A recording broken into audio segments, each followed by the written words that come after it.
Hi hello friends. என்னடா இது காமிச்சிக்கலன்னு பார்த்தீங்கன்னா பீட்ரூட் நாங்கள் வந்து ஜூஸ் பண்ண போகிறோம். வாங்க பார்க்கலாம் ஃப்ரெண்ட்ஸ். அதுக்கு பீட்ரூட் எடுத்து இதில் இது போடணும் ஃப்ரெண்ட்ஸ். போட்டு கொஞ்சம் பீட்ரூட் போட்டு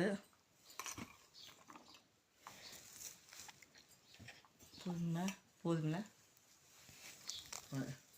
கொஞ்சம் சர்க்கரை கொஞ்சம் போட்டு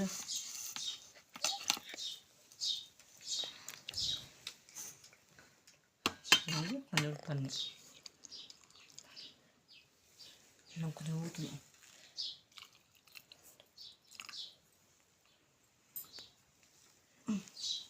இன்னும் குட்டிக்காக தங்கிச்சு. இப்போ அரைக்கலாம் வாங்க ஃப்ரெண்ட்ஸ்.